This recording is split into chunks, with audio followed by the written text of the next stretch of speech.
Chaos, and I'm here with Mortal Kombat movie review. Now, this video is going to contain a whole bunch of spoilers, so I'm going to give you guys about 10 seconds to pause this video and come back to it later. And that was like 5. Okay, cool. If you're still here, just understand I'm spoiling the movie because I'm talking about it. Sorry. But if you're not, thank you. I don't want to be that guy. I was that guy one time and I hated it. Horrible feeling. Not Facebook or Twitter where you're like, oh, did you guys see what happened? And like, we didn't watch it. No. Anyways, back to the movie. So they just did Mortal Kombat remake. And I have to say it was quite enjoyable. Now, I can understand a lot of people's gripe with the movie due to the fact that there was no tournament at all in this movie. But I love what they're trying to do.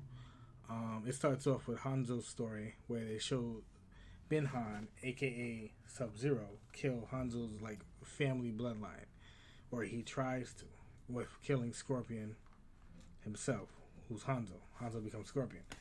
And there was a daughter left under the board which didn't make no noise during all the ruckus, but hey, okay, movie stuff. And basically Raiden comes, takes the baby, hides the baby in like the temple, which then the family line continues. Cole, who's this brand new character, has nothing to do with the movies or previous movies or video games, is a descendant from Scorpion. I don't mind that. You know, I get that Hollywood and whatever have to make a story where, you know, it's just not like from the game. You know, you got to make a story that's actually a story. Now, a lot of us get upset with that because it's like we don't really care. You know, the story in the game by itself is hot. If you just copied and pasted the story off one of the games, made it a live action movie the way it was in the game, it would sell no problem. Never gonna do that. Cool. So Cole's actually an MMA fighter, an MMA, there we go, fighter, and he has the birthmark. So this new thing they did with this movie was these whole symbol dragon birthmarks, which they're not birthmarks, but for Cole it was a birthmark. That's a new take they did, where in order to fight in the tournament or to be, you would have to be chosen by destiny with that, which also can be transferred, that you learn from Kano, killing a champion where it just transfers over. Now this was a brand new take. These are the things where they experiment when it comes to these type of movies where it's a big hit or miss. A lot of the times a miss. I didn't mind it. I guess it made perfect sense if you want to match it up into the whole tournament destiny thing. Although the whole, it could be transferred by just killing a champion. So this whole entire time, Sonya is finding other champions, yet she's not one. Originally, she's picked for the tournament in the original story. So they worked it in where eventually in the movie she does get hers.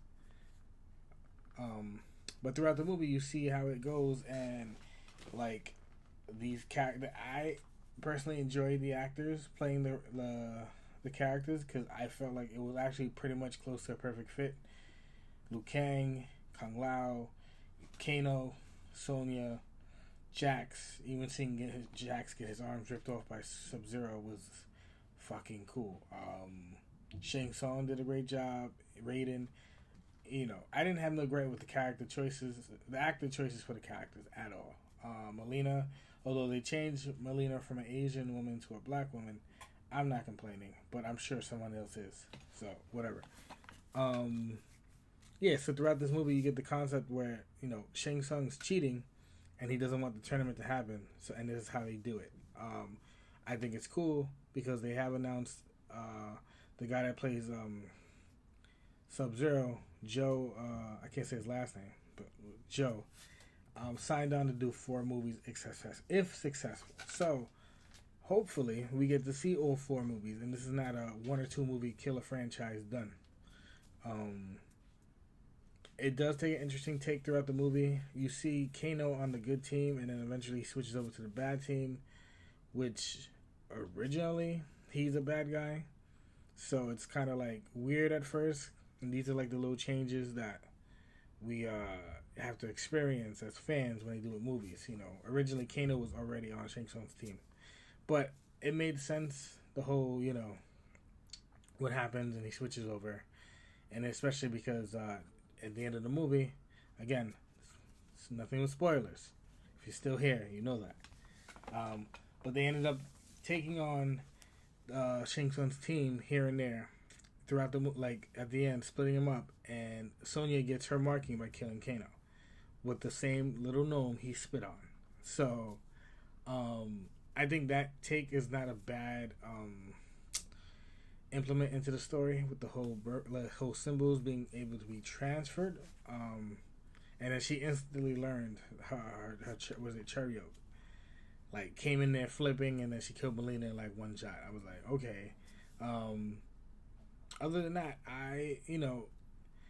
if successfully done into a movie where they show the actual tournament, adding more characters down the line would be so great. But we have to be patient. Nothing's perfect. And then the fight scene towards the end where Cole gets this ability, he beats was it Goro, and basically has this weird new ability. And I was watching it, I'm like, okay, I don't know Cole because he's not a character. So it was kind of like, I want to say refreshing in a bit, because you know everybody's moves, you know everything. So I get the fact that people are going to be mad at a new character. But a new character, you know, and then he's a descendant from Scorpion, pretty cool. He ends up summoning Scorpion, you know, accidentally, not knowing that he did that. And Scorpion comes, we get this kick-ass Scorpion Sub-Zero fight, which then becomes a 2-on-1 handicap match with Cole and Scorpion fighting this guy. And Sub-Zero does his thing, you know what I mean? He went down, but, you know, he didn't quit, whatever.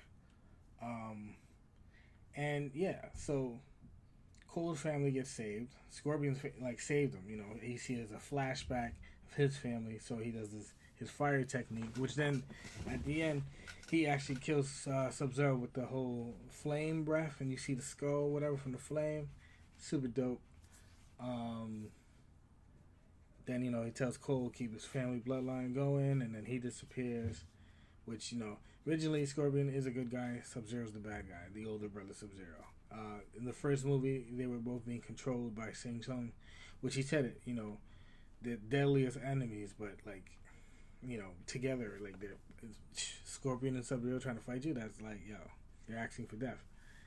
So, Shang Tsung comes, tells him, you know, this isn't over. He'll bring armies next time. Raiden says, get the fuck out of here. Just zaps him back over there. He talks too much. The comedy in the movie was pretty fun, here and there, especially with Kano when he got his little eye power. They started cracking his ass and shit with, like, mad jokes and everything. But other than that, I liked it. I did like it. I'm not going to say I'm completely disappointed. I'm understanding the route they're going in. I just hope that the route that they're going in expands it to where it should be and not where it is. So, other than that, it was a great movie in that sense. I get people are going to be upset. You can't please everybody, but it's cool. Then, at the end, when they vow to get more champions, great plot twist, right? Cole's leaving to go to Hollywood, which then they shoot over to a picture of an action star where it says Johnny Cage. Now, a lot of people were upset Johnny Cage wasn't in this movie. Like I said, they're setting this movie up for the tournament, then he'll be in the tournament, which is cool. Don't know who's going to cast him. So hopefully nobody whack. But if the movie heads in the direction that I think they're trying to do and what they're trying to do, then the next few Mortal Kombat movies we're going to get are going to be a lot better and more where we enjoy it. So I am not upset at what they're trying to do. Until then, we just have to hold on and pray that nothing bad happens with the story or anything else that they try to do to switch it up. But, I mean, I don't know. I enjoyed it. The CGI could have been a little bit better here and there. But other than that, it was a fun movie. Especially for the setup that they're trying to go. That's my opinion. Let me know if you guys liked it. Hopefully, some of you did, some of you don't. I don't know. That's my take on it. If you didn't watch it, and I spoiled it for you, still watch it anyways. And yeah, that's it for now. Till the next movie review, guys. Lord Wolf of Chaos, and I'm out.